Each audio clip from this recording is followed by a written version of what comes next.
Good morning, good afternoon, good evening, wherever you are in the world.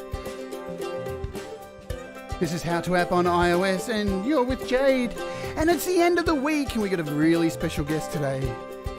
I'm going to be speaking with Ron Ward from Saigon Slick and the Boston Bard. Let's get into it, shall we, with a little bit of music.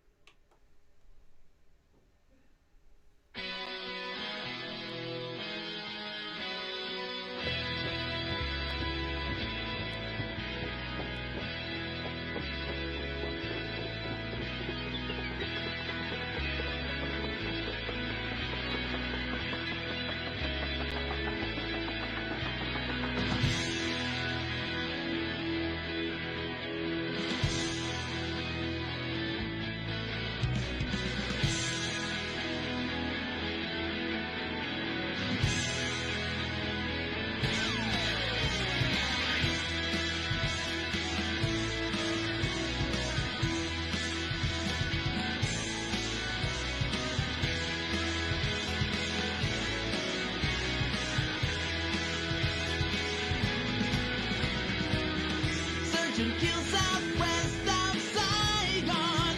Johnny took us by surprise. M60 ammo all gone. I got my scare before I died. And as I fell on that green jungle,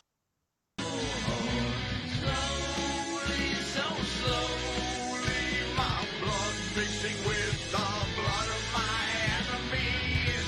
I never came home. I am your only son. I never came home. I gave my life under the red sun.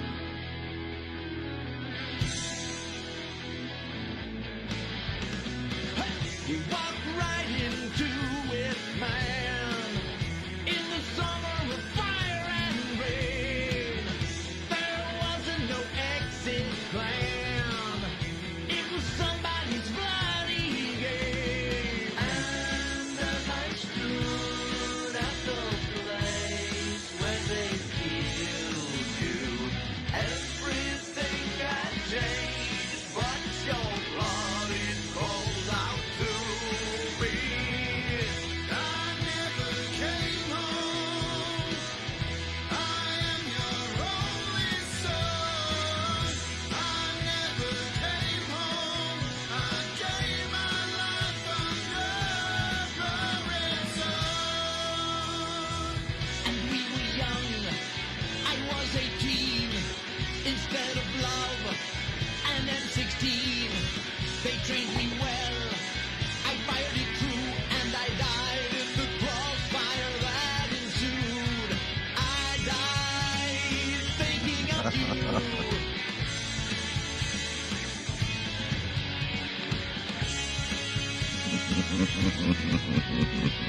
Will you come and bring me home? I never came home. I am your only son. I never came home. I gave my life under the red sun. I never came home. I never came home. I never came home.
Howdy do, everybody. Ooh. And there's a bit of wham for you straight away after that.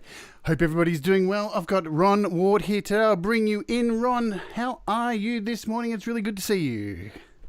Feeling fine, Jade. How are you over there where you are? I'm about the same as you. It was a bit of a struggle to get up today. I must say it is a bit of an early morning for me here, Yeah. but there's no one that I'd rather spend it with. Ooh. Having my first cup of coffee. I Yeah. mean, as far as in the music world. Yeah, I'm on my Rock first and cup of roll. tea. Let's both do it at the same time. Have a sip and do some ASMR close to the microphone for the people watching. Yeah, chum and chum. Jody cup. Doma. Did I just say that? No, I knew you were going to say that. I'm Sooner or later. I'm so You know? predictable. And, so and the predictable. good thing about your show is there's not the one curse word limit. Just want to say hello to everybody in the chat. Thank you, Rick, for reminding me. I had to flick a button there. That should be a lot better. I knew I had to do that. Remove the echo from playing music there. So that's all. That should be sorted now. Hi to Scott, Tom Rochelle, Rock Hard Music, and Rick Liske is here as well. So thank you for joining us. I don't know how we're going to go today because you know what? Normally I'll write out some bullet points or some questions, but last night I absolutely forgot about it. End up watching something instead. So Ron, now that we've got you here, I want to ask you straight up, what does music mean to you? Music means to me kind of a direction that's, not really a religious direction or, but kind of a spiritual direction. Music is, when I tune into some music, I hear something, that's not on the same wavelengths with anything else, politics or, and even sometimes family. Music, is just this special thing that everybody has. It's a gift to all of us. That's what I think about music. And then, of course, we get into GarageBand as we go on. That was my philosophy on it. So, were you surrounded by music when you were young? Was music a part of your life? Was it a part of your school? What got you interested in actually making it come out of your body? Well, this is one of those things that you hear, and with me, it's the truth. I remember seeing the Beatles on the Ed Sullivan Show. Wow. When I was like 3 years old, I remember the room I was standing in, and then a year or so later, I remember we didn't get the Beatles album. Somehow I ended up getting the Monkees album, which was, all that whole thing. But man, later on, I checked that out. That was a great studio band that did those guys' albums for them. It's a great listen. But anyway, and then of course I grew up in a Baptist church where there was always a choir, and we were required as children to sing. To be able to sing, whether we sucked or whether we didn't, and my parents could both sing, so that was basically that, and then some guitar lessons and horn lessons and things over the years, and then a love for music.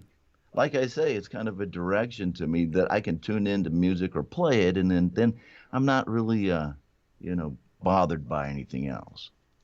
It does. I know for me growing up, music was just always in the house. There's nobody in my family who's musical whatsoever. There's not a musical bone in any of my family members. I grew up in a house where my mum listened to music all the time. So that was during the 70s and the 80s. And my dad used to listen to horse racing. And I'll tell you what, man, it's the most unmusical shit you can ever listen to in your life. Oh, yeah, I can imagine. I'm speechless about hearing what you just said. That's some crazy stuff. Well, my parents, unlike listening to horse racing, although my grandfather, my maternal grandfather, used to go to the horse races every well, so often as I heard, but you never can. You think about your grandparents and all that. But my parents were rock and rollers, Elvis, that time period. Yeah. And so all of those 45s I had in the house, and then they got lost when we were kids and stuff like that. But that was the first music I got before I started getting any of my own albums. So you'll see in Saigon, Slick, and the Boston Bard, between me and Brian and me, if you will, that I'm the kind of rock and roll influence. He's the rock influence, progressive rock influence, and I do too. I follow along, man. That's some great stuff. I'm learning a lot from that. But if you hear a song that's kind of like got the backbeat on it, that's probably a little bit of Ron in there somehow. Maybe sometimes even just the bass. So that's where I'm coming from. Then I went through the 70s, 80s, and then I end up listening to. I was in a band in the 80s for about 3 years called Stormwatch, and we played covers, around the military clubs in Okinawa, Japan. And sometimes if we played the Marine Club, you had to stand back from the stage so you didn't get punched. Did they have did they have fencing in front of you or anything? Shit, man. We had to stand there, Cool. But, oh man, I got so many stories about that. But then I went for a long time, and always with the love of music. And it's so cool to be in a virtual band like that, And we have done collaborations with you, which you played. Yeah. I was a little spotty on that audio, but then you couldn't hear it. I think that's what I really meant to say. I was just being nice. No, but that's a great song because I turned it up on the YouTube channel. And, Good. Appreciate collaborating with you on that. Played synth on it too. Did you already say that? No, I actually didn't say it. So that was I didn't even say what the song was called. So that was I Never Came Home. I never came home. Yep. Yeah. And I did vocals in the chorus. I played some synth. And what did you do in that song? Main lead vocals. I wrote the vocals and sang the verses, and then I did the video. And Brian did 100,000 guitar tracks. We did we call it the guitar arrangement. Okay, the guitar symphony. It's not 94 tracks. It's called but I can't remember. Was that one a big one? I never see the projects. I think that one was starting to kick my butt a little bit. Yeah. But it ended up coming out as a good recording, I thought, and we appreciate that. Brian did. He came out with that, and then he came out with the arrangement.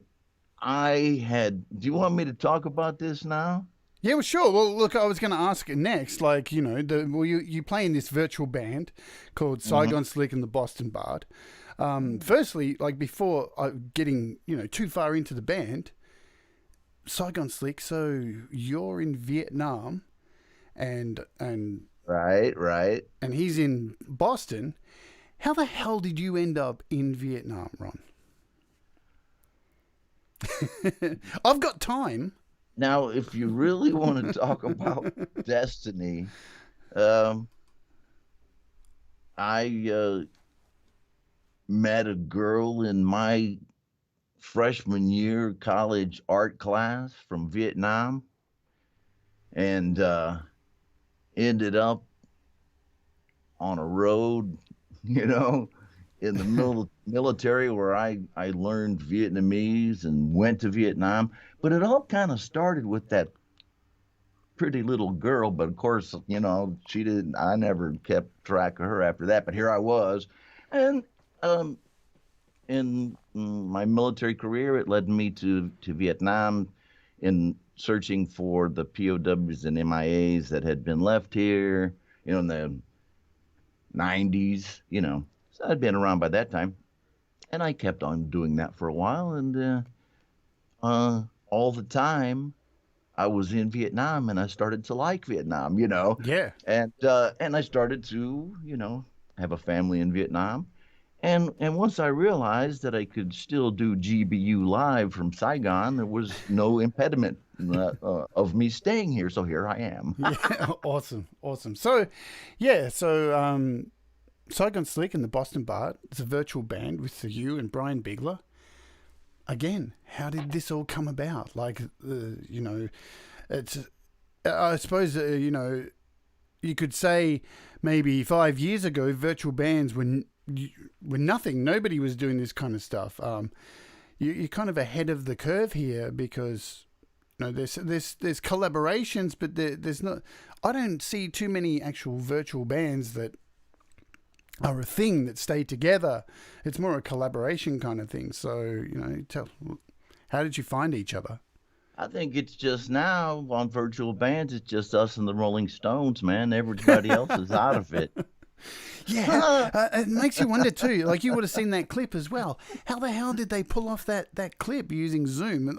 It was amazing. That thing. Oh well, I think they have They're some, pros. more higher paid technicians that are available to people like us. Although you're a very great technician. But let me say this: what were you asking me about? Oh, how Saigon Slick and the Boston Bard got going. Okay, I'll tell you. As you know, we're members of a Facebook group called GarageBand Users Group. And so when I basically first started using GarageBand in iOS, was that late 2017, early 18, something like that. And I stumbled upon this GarageBand group on Facebook, and it seemed to be pretty cool. It was already going by the time I got there, and our friend Pete Johns. I hope everybody's acquainted with Pete. He's here now. Pete's actually in the chat. Well, hello, Pete. Well, good to talk to you. Now you're going to make me forget what I was saying again, since Pete's on the stream. So here we go. So I'm in the group. I made a couple of songs on GarageBand. I posted them, and got the normal amount of, great constructive criticism from the group. And so it was a cool place. And then, Pete heard me sing a couple songs, and here's this guy. So Pete's an admin in that group, and I was just Joe Schmo, right? And so but here comes Brian Bigler, my friend. I didn't even know that he was going to be my future, bandmate. He comes up and says, "Look, I have this guitar cover of Comfortably Numb," right? We've both been there before. Does anybody and I feel that way this morning after that night out on Saigon last night. I haven't even said anything. I thought you weren't. Oh, yes. But anyway, yeah. I volunteered to sing the vocals for that, and as the first collaboration between Brian and me. So that was it. We were introduced by Pete Johns within the group. Pete Johns is the one that said, "Hey, why don't you try Ron?" And then since then, it's been a complete, upward spiral for Saigon Slick into Boston Bard. How long you want me to talk, brother? I'll keep going on forever. You can talk as long as you want. So collaboration is a really important part of the GarageBand Users Group. And, personally, when I first joined, I didn't know really what to expect. And I'm always pretty honest about this. For a long time, I haven't been really into collaborating with people. So I would see all these people collaborating for the longest time in that group. And I don't know, I was quite happy not being involved in it. And then we kind of got together, and I think our first collaboration didn't happen. And that's probably my fault more than anything. So collaborating through the group, Well, what challenges have you found? Have you come up against to actually create music, virtually, sending files back and forward and going through all that rigmarole? So I'm just going to talk about my personal experience in the band, not my view as a administrator in the group, because you see all different kinds of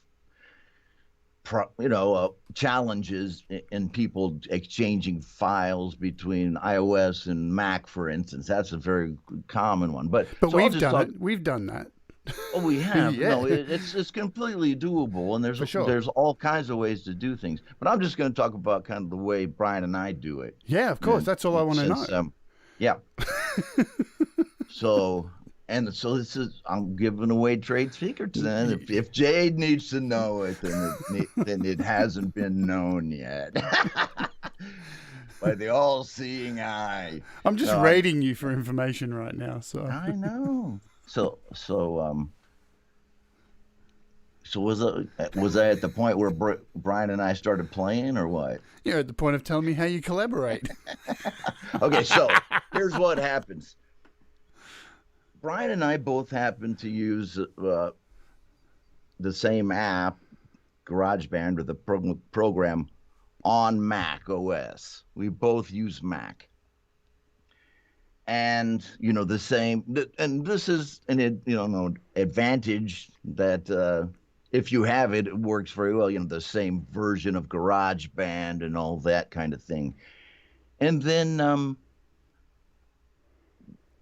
very simply, one of us will build a drum track first. We use a virtual drummer in GarageBand. We're trying to,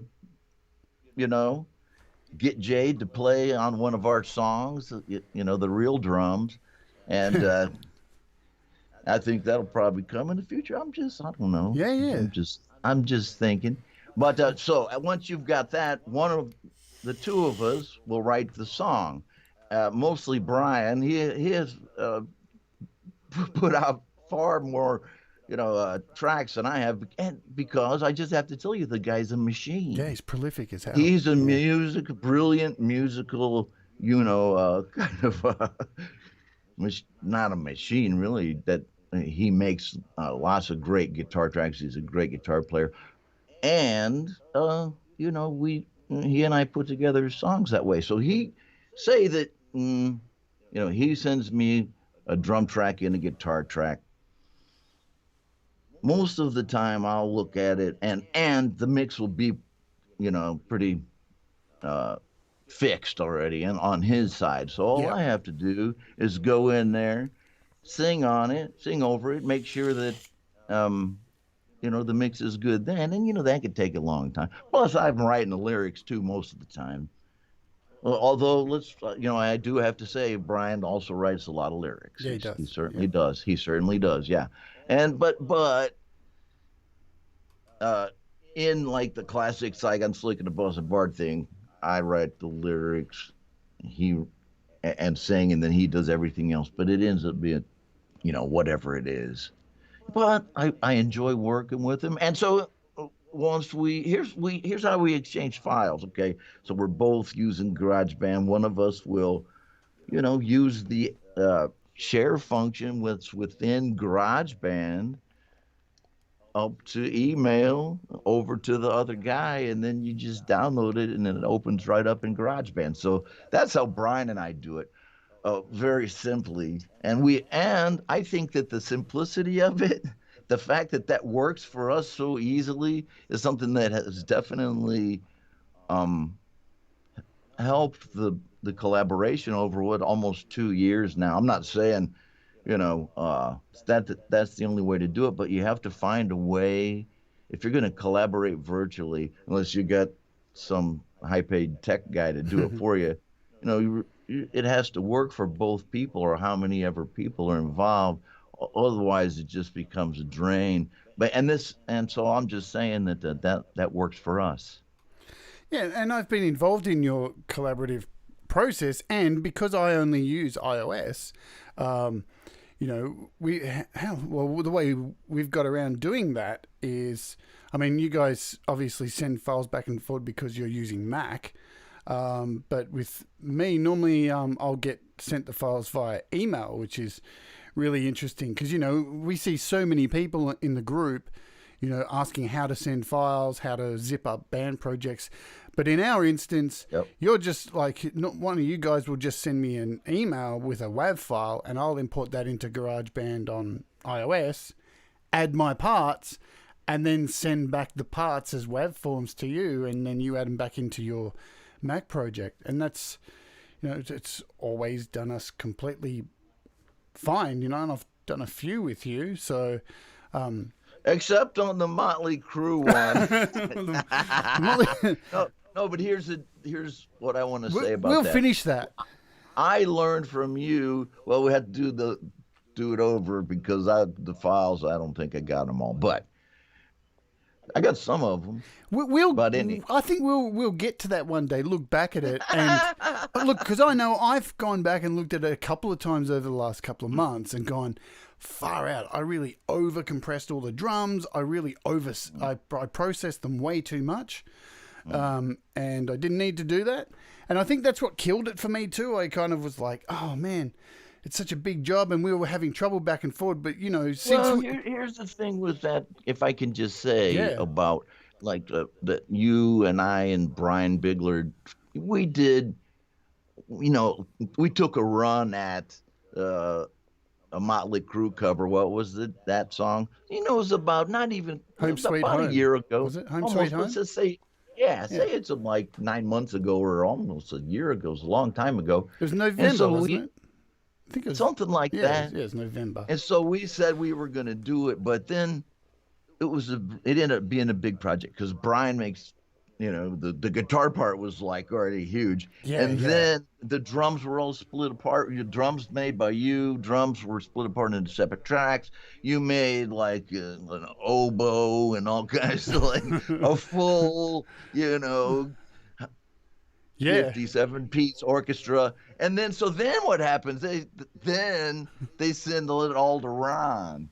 And so it's like this huge file, man. I'm not kidding you. And I didn't know Jade very well. Yeah. And I'm telling, and Brian, I always try to do the best because Brian will give me a mix, but I'm kind of the guy who's the finalizer, and a lot of times at least. And so it ended up getting to where we were all really busy, and it didn't really get. And so I thought Jade was going to sing it because you were, kind of still setting up your studio at the time. Yeah. Remember that? Yeah, you were so busy. Yep. And so I sang it and sent, like a scratch vocal on there. But, I've lost those tracks since then. But here's the deal. You could even, collaborate in between completely different DAWs using that exact same thing, and I think that was something that I didn't realize at first. And what I was trying to say, before whatever, all that stuff I was just saying, nice t-shirt, by the way, was that, that's something that I learned from you to the greatest effect when we did the song you just played, I Never Came Home. Because, another thing, too, you didn't send me like 27 drum tracks. So it was just like, Jade said, so she started to know me and Brian better. We're a couple of simple dudes, we would sort of plug, we just want to tweak the volume is all we want to do. So, no, Jade sends two audio tracks, one with her vocals already mixed and panned because she had heard the song, the second one with the synth that was added some highlights to the song there, and that was it. We plugged them in, and I I was on a compression kick at the time, and I messed it all up, but at the end Jade's, when we plugged them in, didn't have to have anything done to them, and that's the best way to do it if you can. If you kind of got a feeling for what the other side's doing, kind of mix it up that way. If you have to use audio files, I really dig being able to exchange the actual MIDI, stems and the entire project with someone else too, because then Brian and I would change each other's amps and guitar amp sims, which I always do to Brian, and it always pisses him off. He's like, "Did you change the EQ on this one track?" He knows all. It wasn't. And it wasn't me, bro. I don't. And I'm going, yes, it was. No, I'm just joking. So, Well, I'm playing a little bit of it now, so we'll just keep quiet for a second. Let's turn it up. I'm on my way. I'm on my way home, sweet home. Tonight, I'm on my way. Just set me free, home, sweet home. You probably can't hear the music, I don't think. so what was the backup music you were just singing to? I heard you singing. Yeah, I'm just singing along because you can't hear it because of the way my No, but Skype's is set it up. like But this is the last mix of it the that I track have. that we did? Yeah. Yeah. Well, that's So I was just playing it lightly in the background there and turned it up a bit. So, all right. So now you guys have released a lot of singles, like a lot of individual tracks from Saigon, Liske and the Boston Bar. Do you have any plans on doing an album? No plans. But of course, it's always a possibility in the future.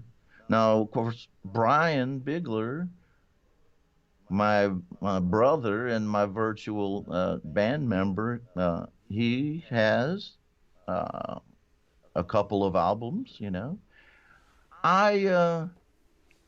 I'm kind of comfortable with what we're doing right now, releasing singles, and our primary outlet is YouTube. Brian and I are not monetized. We make music just kind of for the love of it. Yeah. Not kind of for the love of it. Not that there's any. It's just like Seinfeld. Not that there's anything wrong with that. Being monetized, because we support all that. But Brian and I just kind of have a low stress kind of relationship, and we release songs, within the group and on YouTube. But you never can tell. When Saigon Liske and the Boston Bar might get an album, I think we probably got one in us. But at the same time, I could say that if we released all the originals that we've done as, whatever albums,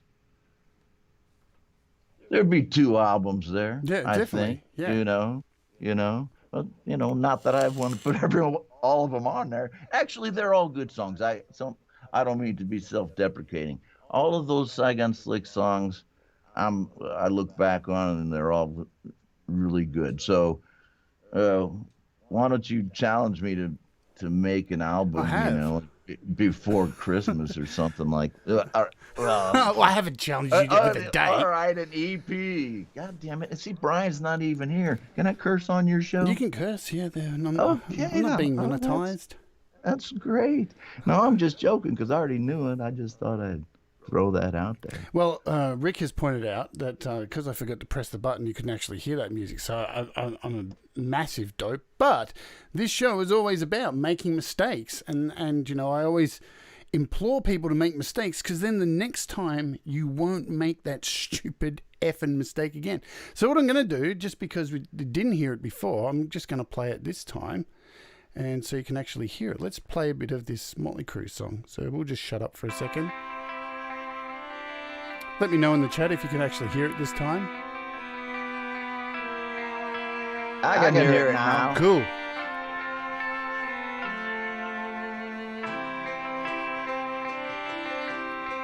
It's actually pretty good, man. Like, as is, like, it's pretty good. Oh, it was a good track.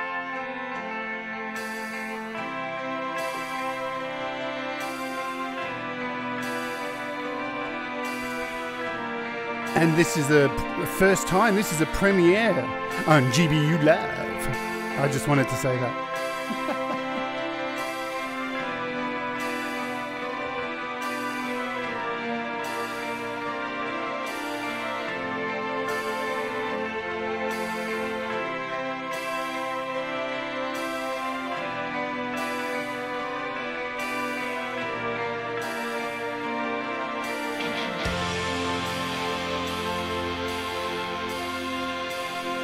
I'm on my way. Now you can hear the vocals with it.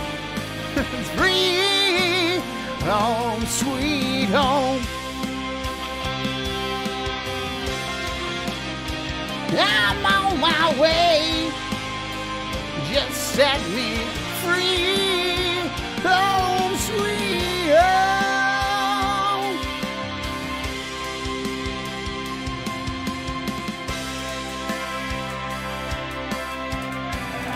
That's cool, isn't it? I forgot we put an orchestra in there.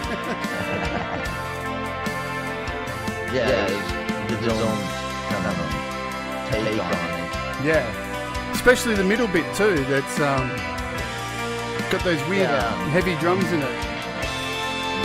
Yeah. And see, though, I'm just hearing kind of a little bit of this come through, but Brian, he programmed all the drums too. Not on this. Wait. Yeah, I did all the drums on this. Yeah. But there, I guess it was originally the drum track, and then you came in. That's true. It was like 57 of them. Yeah, I think I sent you 12 drum tracks. No, it was. And which completely right. That was a within bound thing to do. It's this whole run. I've never seen anything like that yet. Yeah. It's all good. This is the heavy bit. Yeah, you know, the later version of that. We could definitely do that again after the way I just heard you sing it. Because before you never think of you singing another thing, you're busy doing other stuff. Well, no, I'll be honest. Let's we can pull that out now. We'll fade that out. The thing was, I'll be completely honest. At the time when we, at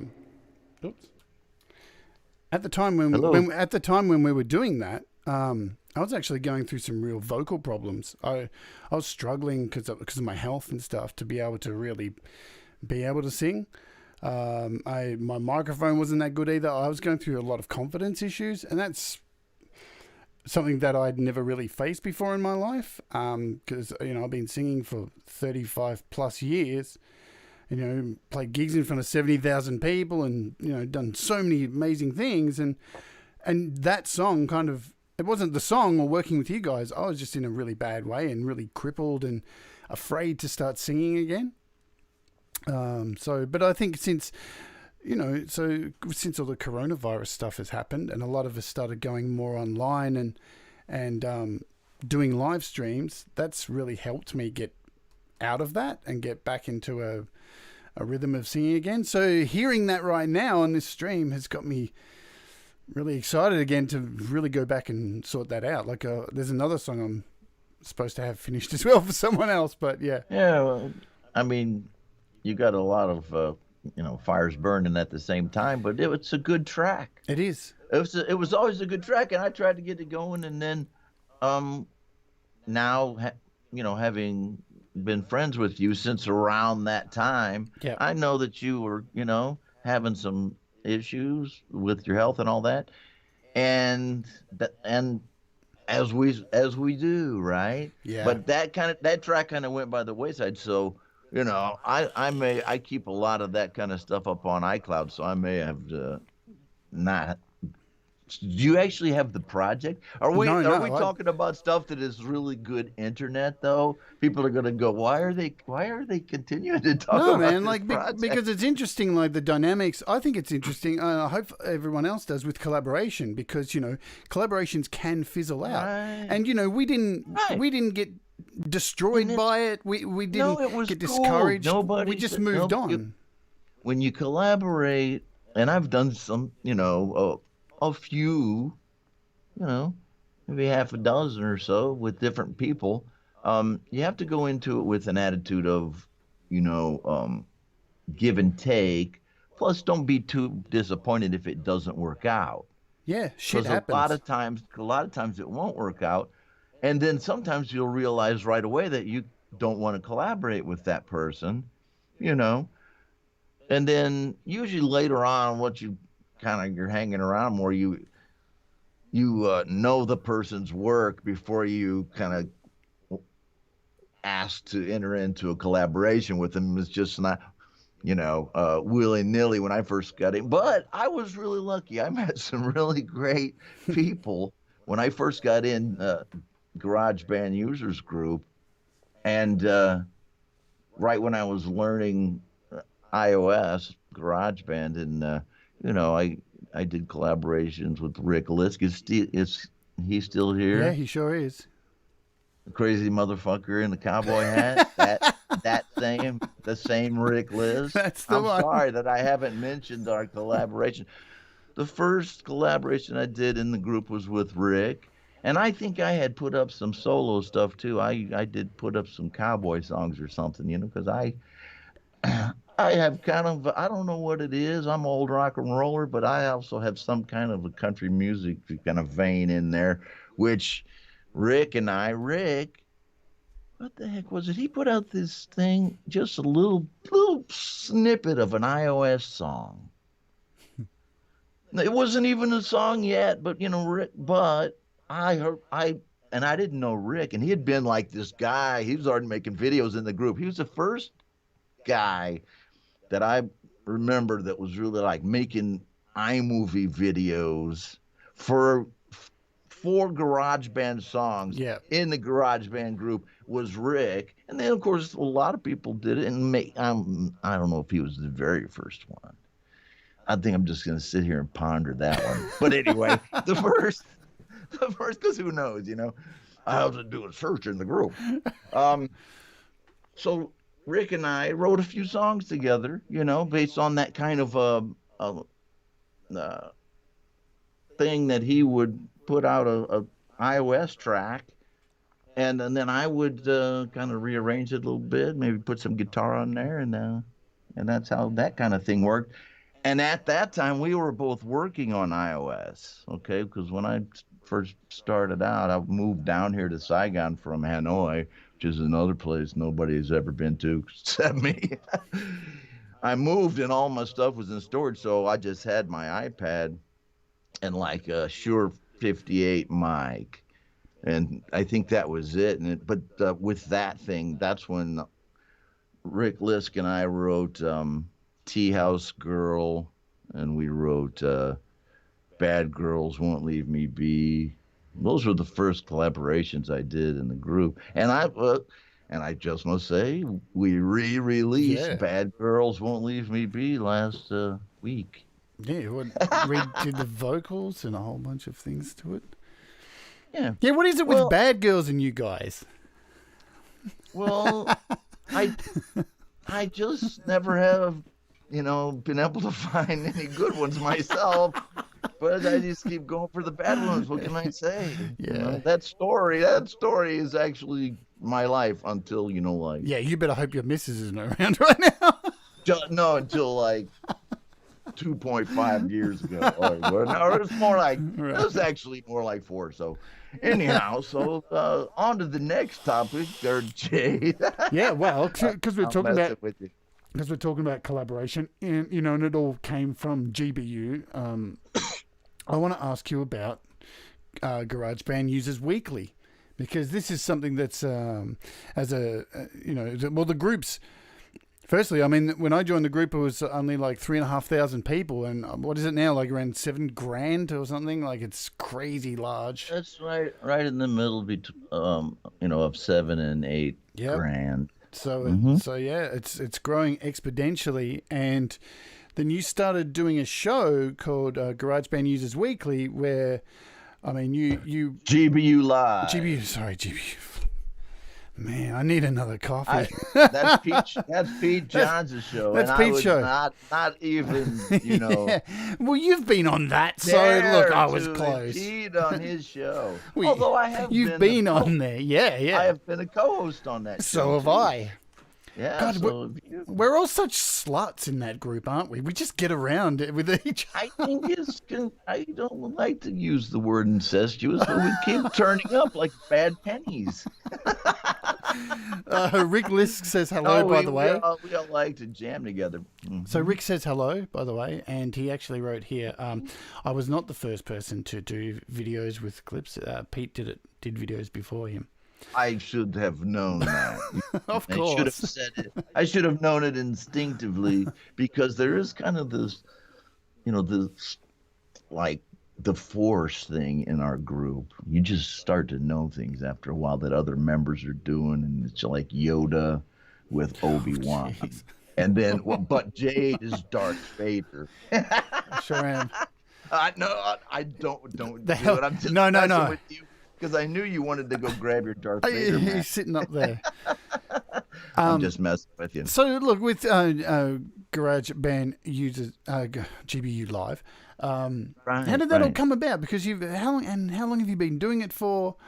I think it's also about a year and a half, not quite 2 years. When I joined the group, there was a show that Pete and Steve Mara, another administrator in that group, were doing called GarageBand Weekly. So it was a live stream. They did every week. They had a format, very simple, and they were streaming straight, using the Facebook streaming interface. Old school. It's a cool show, great show. I loved it.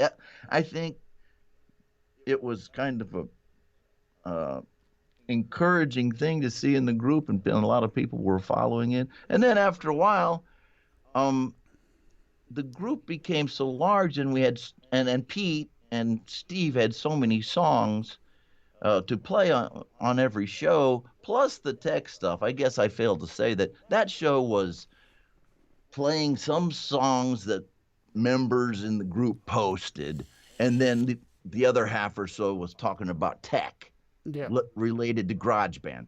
And so then it got that there were so many songs that Pete said, Ron, would you do a show and just do the songs? And so that's kind of how that got started. Pete Johns suggested the name. I was like, whatever, this would be cool. And then Pete Johns just goes, oh, you could call it GBU Live. And it was perfect. So that's how the kind of events leading up to that show happened. And then the kind of idea for the show, it's just music. He gave me such a great job just to listen to music in the group every week and kind of look for new trends and things and make sure that, a good representative of music is getting played on this show. And I don't think, we don't have dozens of viewers live every time, but I think it does kind of encapsulate if somebody misses something, well, do I want to say the vibe of the show? Yeah, the vibe of the show is contained, of the group is contained in the show. And since that went totally off the rails, perhaps we should talk about something else now. No, you say that we don't get a lot of people live, but that happens with a lot of live streaming, unless you got hundreds of thousands of subscribers. Even when you have hundreds and thousands of subscribers live, you're never really going to, get like a crazy million subscriber kind of channel. But the people, like a lot of people watch it afterwards. So you've got the whole week to catch up, and as the week goes on, well, as the years have gone on with the GarageBand Users Group, there's just so many songs, and it's impossible to fit in all the songs that are being dumped in there, which is Right. I mean, Right. How does it make you feel? Being like one of the major players in that, like I look at you as one of the major faces of the group, one of the kind of leaders, to just choose a word like that. How does that make you feel, like being able to give all these people a platform to have their music played on like a radio show, like once a week? Well, I have to give, dues to the people who first started the group. Yeah. Okay, and I don't want to go backtrack too much, but Agil Chantry, then Pete, and then all the rest of the guys. Because when I came in, there was a lot of positivity. Yeah. Right. Yeah. Right, and then so Pete kind of asked me if I'd do the show, like I just described in 7 million words. And to me, it's just a way to, and not just the show. Okay, being an administrator in there, we try, and I think we are doing pretty well in a group that's less than 10,000, of creating a safe and encouraging space for creators. And our we don't have any rules in the group, but the way that the group leadership, if you will, all agree is that this is a place where people don't need to worry about any type of harsh criticism, because can we do that in this group? Because it's about this app, which is a beautiful thing. The app is on everyone's phone these days. It has but sometimes the question is asked, can I get iPhone on my Android or GarageBand on my Android? And the answer is, I'll let Jade answer that. But Not me.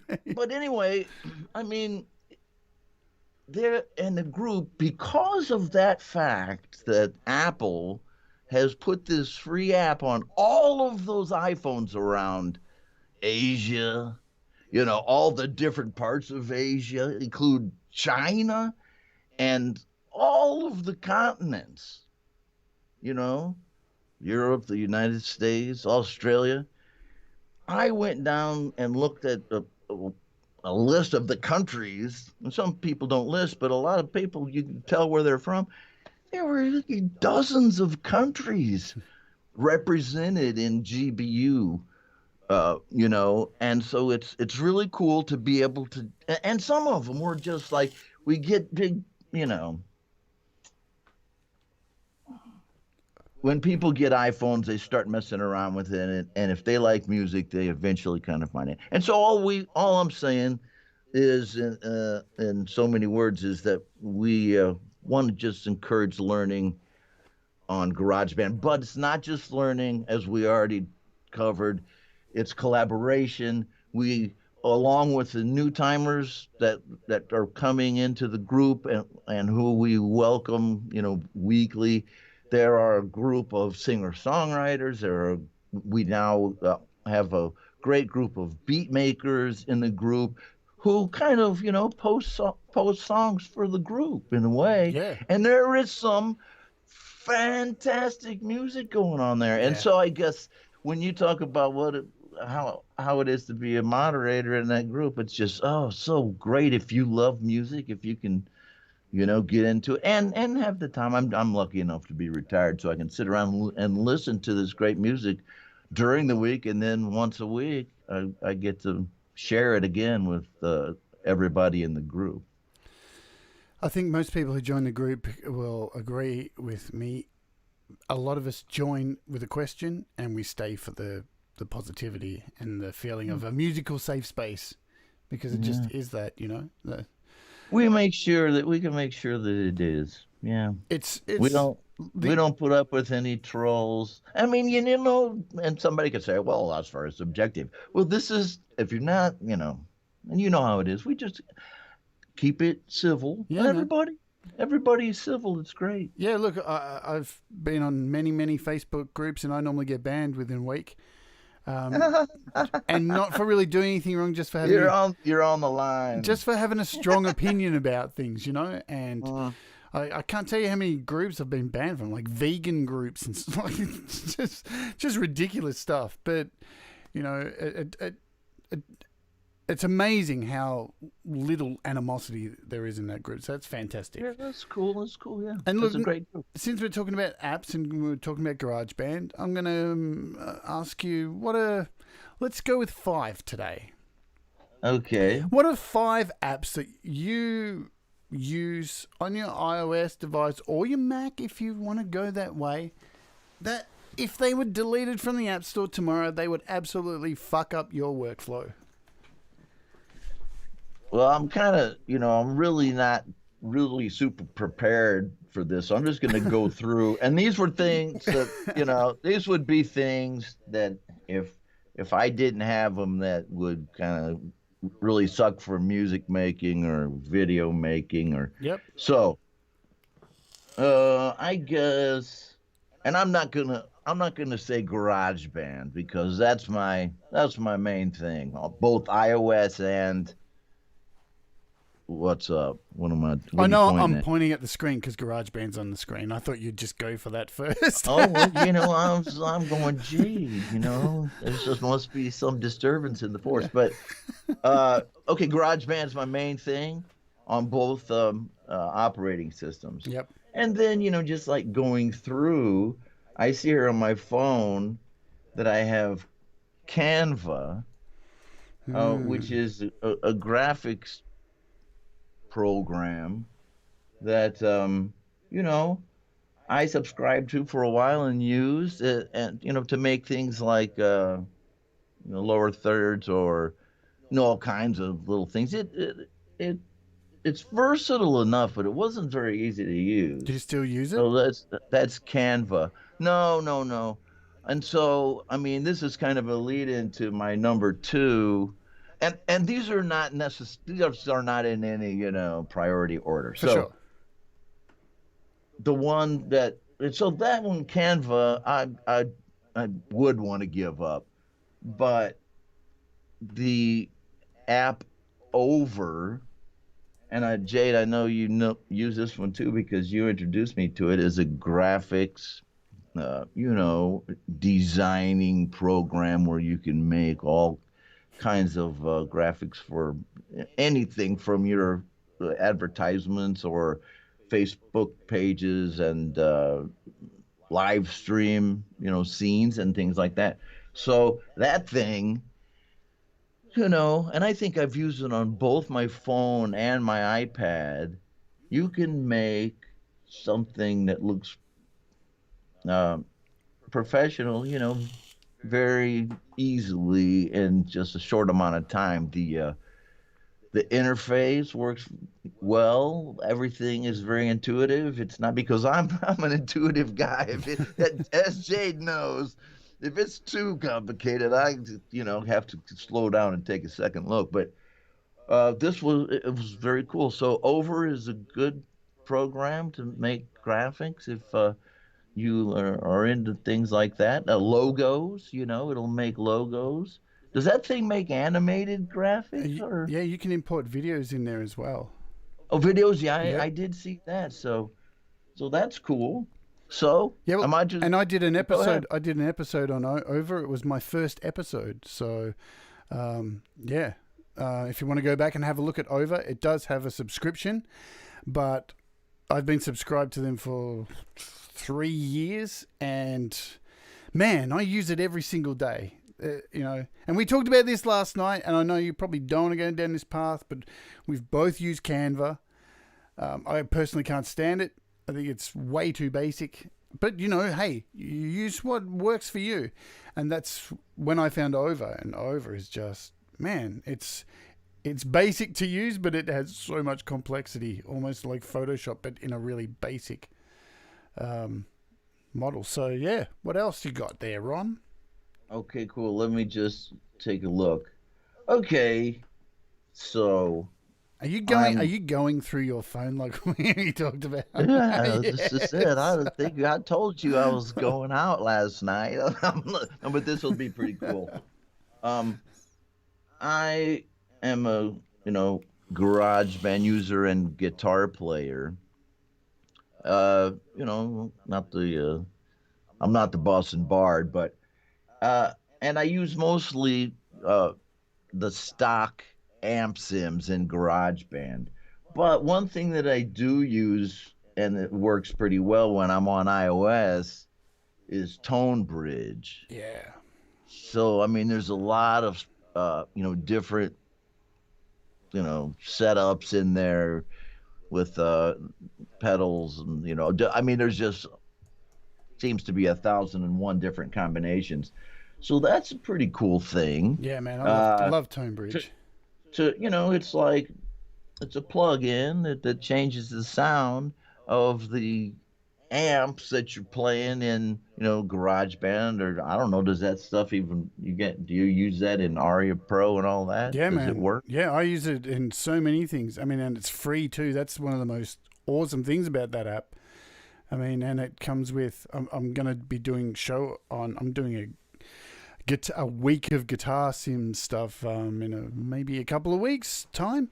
But if I think what's the most beautiful thing about it, if you've got a song and it kind of you think oh, I really like a Green Day kind of guitar sound, you can just type Green Day in the search engine and just get a list of all their songs and find that guitar sound and then tweak it from there. And it's free. It is just amazing for being free.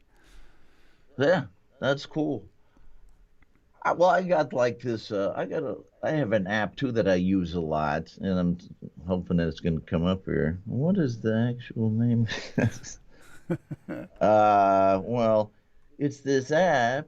I think it's called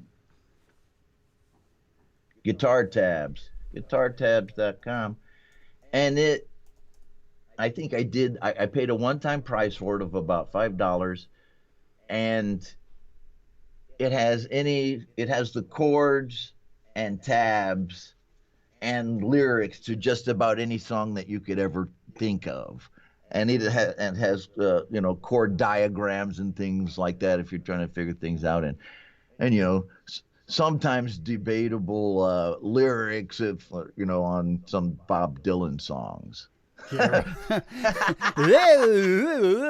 Like, and a certain number of Mick Jagger songs at one point in his career. No, but I mean, it's got. We'll forgive him for that. It's got like all kinds of things. Then you can save your favorites. Like I got all my Beatles songs in here. So that's kind of a cool thing. I think it's called just guitartabs.com. So that's one that I use. Um, I use LumaFusion on iOS to make movies, Yep. and I use Final Cut Pro on Mac to make movies. And they're so similar to each other. Well, they're not nowhere In near some exactly the same, but like, in some ways they are. Both of them, and this is just Ron's opinion on this. Um, Both of them surpass iMovie, oh, for sure. which is Yeah. a good program. Yeah. iMovie is a really, really good program. But then when you go to whichever platform you're on, if you go to Final Cut Pro on Mac, it's a logical step. I mean, it's not, the learning curve is not huge, but so many more options. And then I think the same thing on iOS. If you're going from iMovie to LumaFusion, that's a little bit more. That was a little bit more of a learning curve for me. But then once I got it, then there were quite a few of the things that were similar in my experience to the Final Cut. A lot of great presets, filters, the ability to do all kinds of picture-in-picture, and I don't know how many layers that you could do, but Six. You can do 6 videos, 6 audio. Yeah, see, that was the big drawback for me with iMovie. Yeah, You just yeah.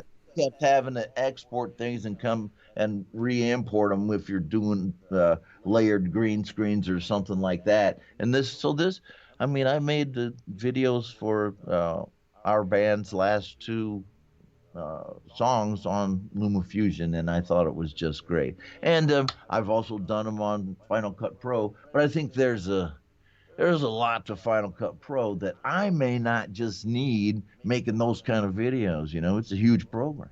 Yeah. Yeah, but LumaFusion seems to me maybe the direction I'm going to go for at least a while because because I subscribe to a Storyblock, which is their thing Oh for a man, it's year. so good. For a year, yeah, there's all kinds of videos you can import Yeah. port so seamlessly. Of course, that make it hard as hell to import anything from the outside in, but I didn't mind because I liked the at least so far the variety of clips and things that they have. So, I'm satisfied with LumaFusion right at the moment. All right, well, that's around 5. So, look, I've only got one more question for you. So we're right at the end. And we're doing okay about the time I thought. So, all right. So, in your opinion, just advice for anybody who's thinking about getting into making music, or somebody who has made music and they maybe aren't at the moment, or when do you think, Ron, is the best time for someone to start creating music, and how? Oh, to me, without a doubt, it's with children. Unless we're talking about these specific, situations that we adults find ourselves in. I think it would be the coolest thing if adults would make sure that children have a chance to be exposed to learning how to make music, even if it's only,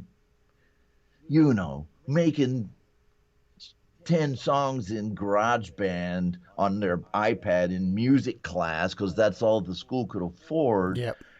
Man, to me, having like the limited amount of you know training that I had in music when I was a child is never left, and that's it.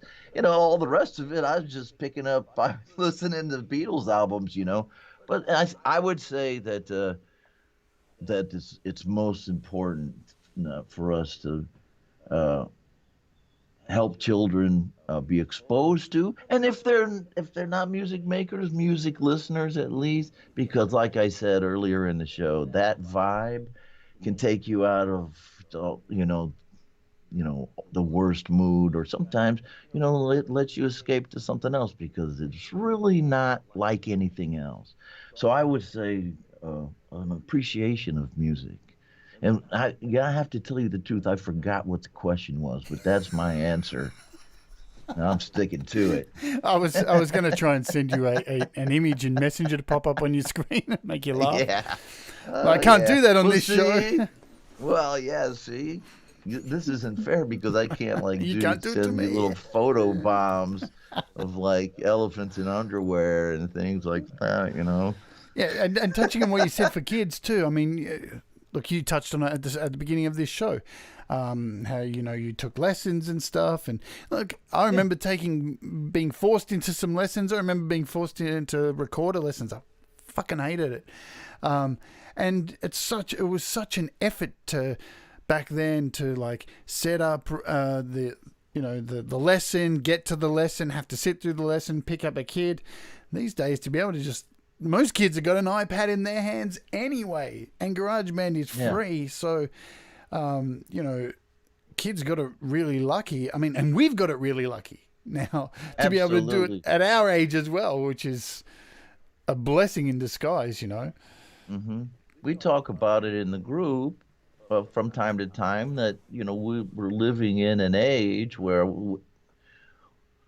with all these iPhones in the hands of so many people, including children. Yep. Many, many, many children. So it's there. And, I think that the growth in the group GBU kind of reflects how many people are starting to use uh, that thing in their hand. That's it. That's could be in their hand like all waking moments uh, to play some music. And they don't need to buy a violin. Their Yeah, parents don't yeah. need to buy a cornet.